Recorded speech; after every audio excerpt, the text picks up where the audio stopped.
ఒక్కడే వేల సైన్యమై పన్నామో చంద్రన్నాళ్ళంటి రెప్పలా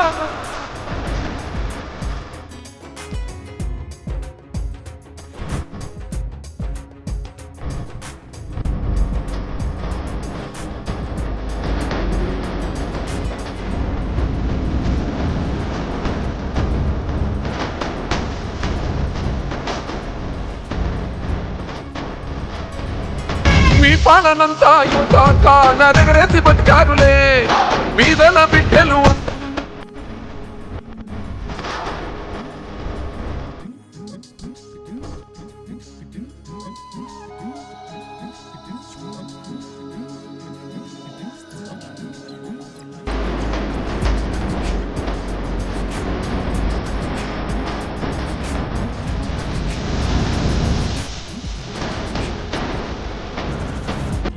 కరెంటు ఛార్జీలు పెంచుకుంటూ పోతున్నారు.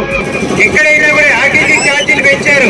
ఏదన్నా అమ్మఒడి పథకం రాలేదంటే ఈరోజు కరెంటు ఛార్జీలు పెరగడం వల్లనే మీకు ఈరోజు అమ్మఒడి రావడం లేదని చెప్పి ఎంతో మంది మహిళలు ఈరోజు చెప్పుకుంటూ పోతున్నారు.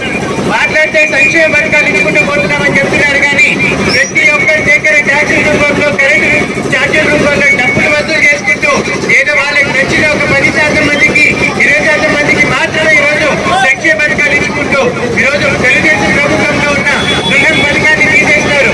కొత్తగా ప్రవేశపెట్టిన పథకాల్లో ఎన్నో రెస్ట్రిక్షన్స్ పెట్టి 10th క్లాస్ పాస్ అయి ఉండాలంటారు. ఇద్దరు పాస్ అయి ఉండాలని చెప్తున్నారు. ఎన్నో రెస్ట్రిక్షన్స్ పెట్టి కొంతమందికి మాత్రమే వచ్చే విధంగా పథకాన్ని పూర్తిగా రూట్లు పడిచారని తెలియజేస్తున్నారు. గతంలో తెలుగుదేశం ప్రభుత్వంలో మన నంద్యాలకి ఏదైనా షాదీఖానా కావాలన్నా, మసీదులు కావాలన్నా, ఏది కావాలన్నా కూడా ఫరూక్ గారు మంత్రిగా ఉన్నప్పుడు నేను తీసుకెళ్లి శాంక్షన్ చేయించుకునేవి కూడా ఎంతమంది అడిగితే అంతమందికి ఈరోజు ఫరూక్ గారు మంత్రిగా ఉన్నప్పుడు శాంక్షన్ చేస్తే ఉన్నాయి.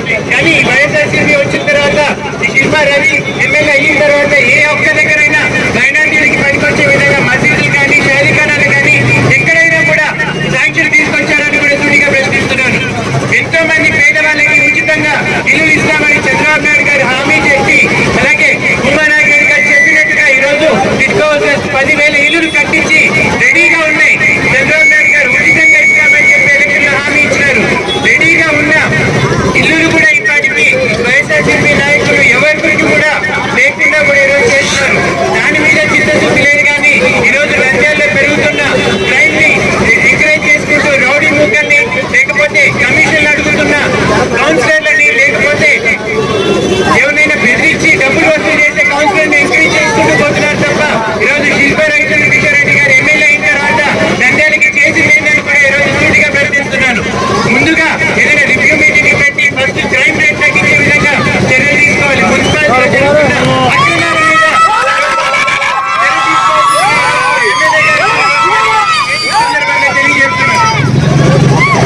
అక్రమాల మీద రెడ్డి గారు ఈరోజు రాష్ట్ర వ్యాప్తంగా ఒక కాన్సెప్ట్ పాదయాత్ర చేయాలా, మైనార్టీ ముస్లిం సందర్భంలో ఒక నూతన ఉత్సాహం తీసుకురావాలా, వాళ్ళు మార్పు తీసుకురావాలా, గురువారం మార్పు తీసుకురావాలని విషయాన్ని చెప్పారు కరోనా గారు. అభివృద్ధి చుట్టుపడింది, మన సంక్షేమం చూసేవాడు లేడు, మన గురించి ఆలోచించేవాడు లేడు. కాబట్టి మార్పు వల్ల రావాలా. ఆయన ఒక్కసారి అన్నాడు కానీ ఒక్కసారి ఏమీ జరగలేదు. ఒకసారి మనకు కావాల్సిన సంక్షేమ కార్యక్రమాలు ఏదైతే ఉన్నాయో, గతంలో తెలుగుదేశం పార్టీ అధికారం ఉన్నప్పుడు ఏదైతే మనకు భయప్రసాదంగా ఇచ్చాయో అవి ఒక్కటి కూడా అమలు జరగడం లేదు. అది అమలు జరగాలంటే మళ్ళా తెలుగుదేశం పార్టీ తెలియజేస్తాయి. उन सबको धोखा दिया हमारी रियासत के मुख्यमंत्री ने। याद रखने की बात, जब पादयात्रा किया था जगनमोहन रेड्डी साहब ने, उस वक्त इन्होंने बबांगे दहल जोर से ऐलान किया था, मेरी हुकूमत बनेगी, हमारी हुकूमत बनेगी, वाईएसआर दुल्हन पथकम के नाम से 1 लाख रुपये देंगे।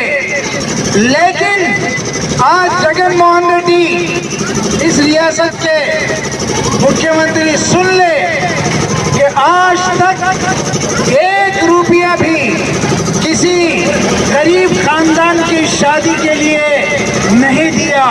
ये बड़े अफसोस की बात है। फिर नया ड्रामा रचा जा रहा है। वो नया ड्रामा क्या है?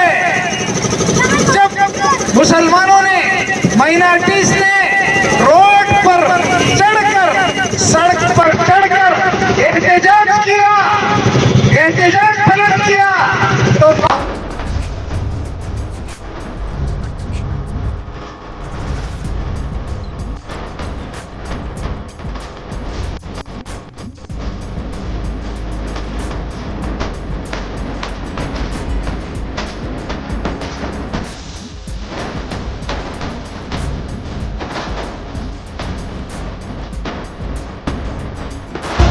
ఒట్టి చేతులతో రాష్ట్రాన్ని ఇస్తే కష్టాలు పడ్డావులే దిక్కుతో